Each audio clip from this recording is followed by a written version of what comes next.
Hi everyone, especially our friends in India. I want to talk to you about the situation in Bangladesh. It's truly bizarre how policymakers, experts, and media personnel in India are failing to understand the changed political landscape. Let me be clear. Sheikh Hasina is out and you'll never find another puppet like her again. You need to accept this reality. For 15 years, you chose to ignore our nuances. Media labeled anyone advocating for democracy and sporting a beard as a Pakistani agent. Ironically, none of these so-called agents fled to Pakistan during 15 years of brutality, even though one of the largest Bangladeshi communities outside Bangladesh is probably in Karachi. Here's the twist. The alleged Indian stooges actually fled to India after the regime's collapse. According to ordinary Bangladeshis, all the criminals from the last regime have taken refuge in India. The most hated Bangladeshi in its history is now hosted in a Lachan's house in Delhi. Try to understand this. You should return these criminals to Bangladesh, not as a bargaining chip, but as a goodwill gesture. Sheikh Hasina and her cronies have committed unspeakable atrocity against humanity. The entire nation is united against this despotic regime. If you resist this force, you'll only lose. The sooner you accept this reality, the better it is for our bilateral relations. You won't find another Hasina, and you have to deal with it. In this backdrop, what Indian media is trying to achieve is only going to worsen the situation. The amount of misinformation and disinformation peddled in Indian media is mind-boggling. I have often wondered, are these people even real? Or they are AI-generated cartoons? I hope some of you understand Bengali. Look at this man first. He is a professional working for a real TV channel. Animated ওয়ালে গিয়ে দেখানোর চেষ্টা করব ঠিক কি বাংলাদেশ করছে। দেখুন 2004 সালের পুনরাবৃত্তি আবার হতে চলেছে 2024-এ, এরকমই আশঙ্কা করছে যারা ডিফেন্স এক্সপার্ট আছে, এবং শুধুমাত্র ভারতবর্ষের ডিফেন্স এক্সপার্ট না, বাংলাদেশের ডিফেন্স এক্সপার্ট তারাও বলছে বাংলাদেশ এক ভয়ঙ্কর পথে যাচ্ছে। যে জাহাজ আপনারা দেখছেন করাচি থেকে, যে জাহাজগুলো এরপর বাংলাদেশে আসবে, পেঁয়াজ নাকি আছে, আলু নাকি আছে, পটল, বেগুন, এই সমস্ত কিছু আছে, ফ্লাই অ্যাশ নাকি আছে, কিন্তু আসলে সেই পেঁয়াজ যখন খোলা হচ্ছে, পেঁয়াজের খোলস যখন ছাড়ানো হচ্ছে, তখন তার থেকে হয়তো অস্ত্র বেরোবে, হয়তো গ্রেনেড বেরোবে, হয়তো আরডিএক্স বেরোবে, হয়তো অ্যামিউনিশনস বেরোবে, এবং এই সমস্ত কিছু, আবারও বলছি, এই সমস্ত কিছু দুদিকে যাবে। The guy is so laughable and embarrassing that I find it hesitant to give any importance. Borat Sagdev was a better journalist. Unfortunately, the entire media landscape in India is not so different. Their ignorance about Bangladesh is staggering. A one-legged chicken knows more about masturbation, I'm afraid. Your portrayal of Bangladesh is consistently one-dimensional, that Hindus are in danger and Muslims will kill them all. Let me ask you something.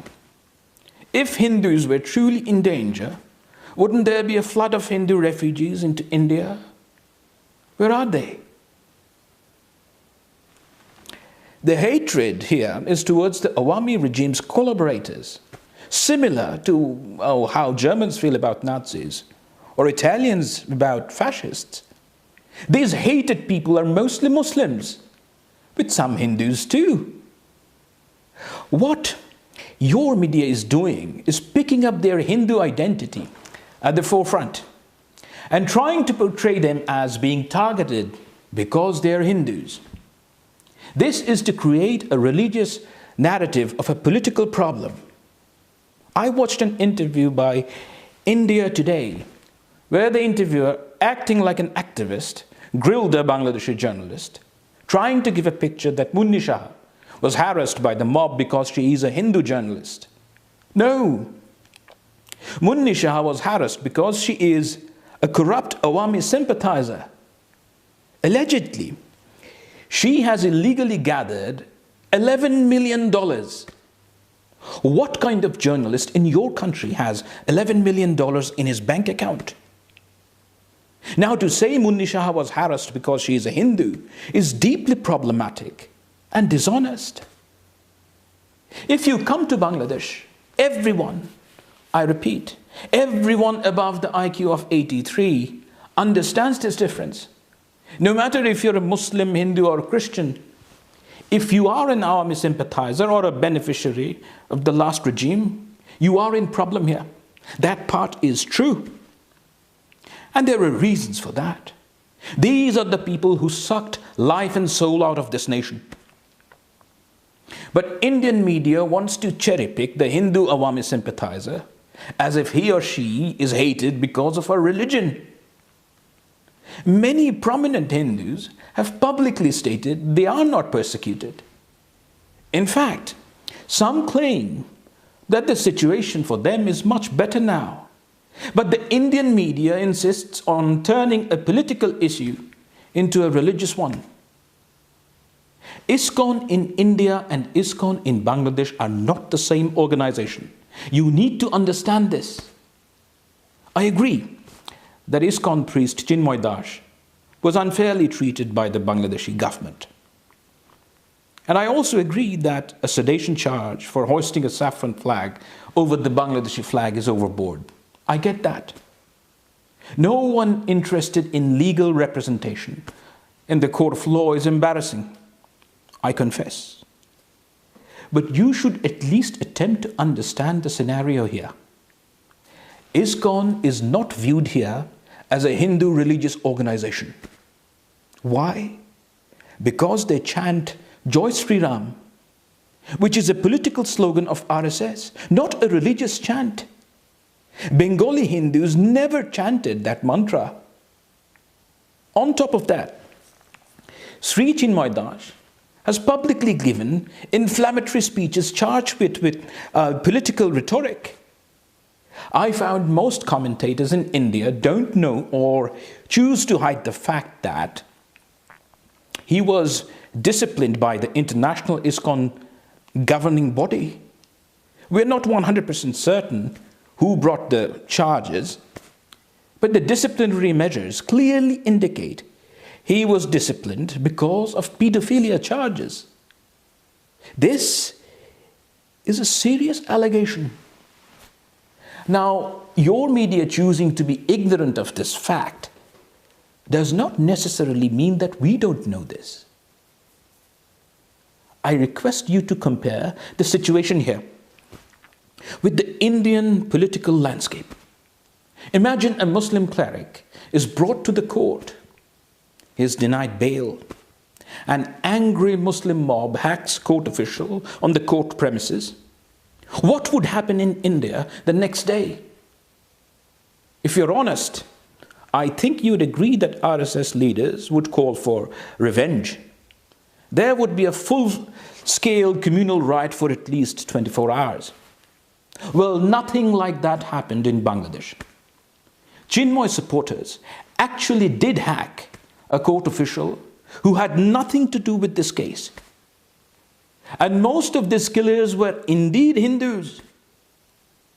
Remember, not one political leader called for revenge. It was a huge national event for at least 2 days. And yet, not one Hindu was killed in revenge. Instead, political and social media actors tried to cool down the heat. You never acknowledge this. Look at this video.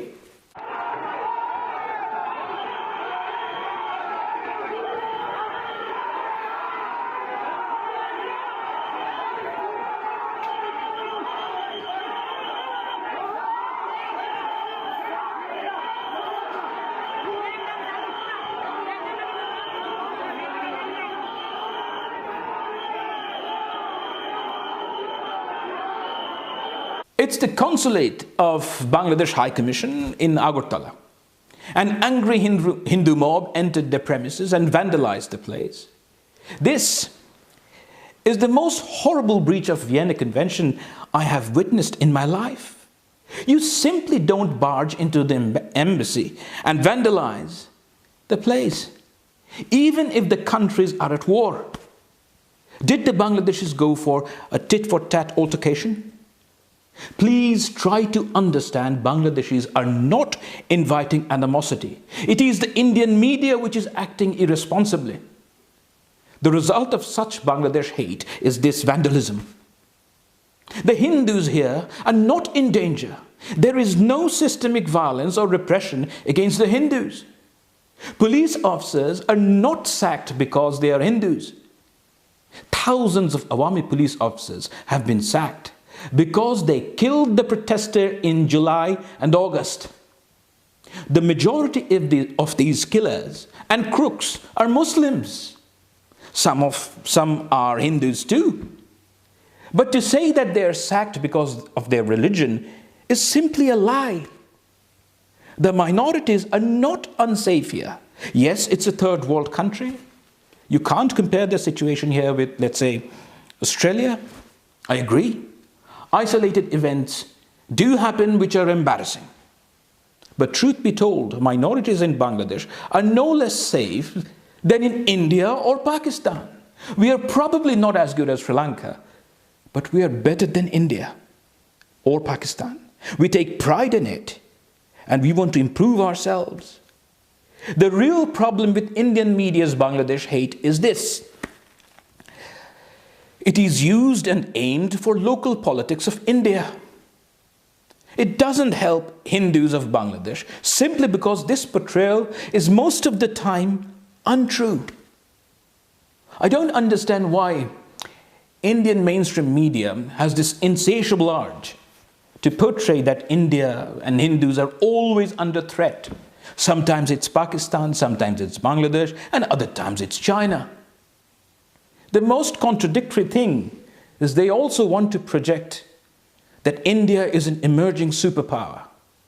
If it is a superpower, why should it be challenged by Bangladesh? Or for that matter, by Pakistan? The reality is, ordinary people of Bangladesh and India do not want this animosity. It is harmful for both the countries and their trade relationship. Indian foreign policy in Bangladesh has completely failed. The pundits and government officials have entirely misread the ground reality in Bangladesh. It seems to me that it is impossible for an Indian official to grasp the idea that a Bengali Muslim can dislike or even hate the Indian government without hating or disliking Hindus in general. Remember, Nepal is a Hindu majority country. We have zero intolerance towards Nepal. The Indian government backed a hated despot and gave a blank check to an illegal regime for 15 years. More than 10,000 people were wounded and thousands of innocent people were killed by regime-backed police just 4 months ago. Hindus were killed too. The Indian government did not raise a word of concern back then. It was internal matter of Bangladesh. Great. One Hindu priest was taken to court. He's not punished yet, nor is he attacked by the mob. And the Indian government says it's a matter of great concern. How does it look? Try to understand this as if you were a Bangladeshi. The people-to-people relationship between India and Bangladesh has been destroyed, not by the people of Bangladesh, but by the Indian government. It seems that you are in denial. This helps none. You need to understand that what you have achieved in the last 15 years was an anomaly. You can never repeat it. You won't find another lapdog like Sheikh Hasina. The sooner you realize this, the better it is for the people of India and Bangladesh. And I think at this stage, what the Indian government should do is to return Hasina and her cronies who are hiding in India back to Bangladesh. This would prove your seriousness about the issue. And you must do it as a mark of goodwill, not as a bargaining chip. Thank you.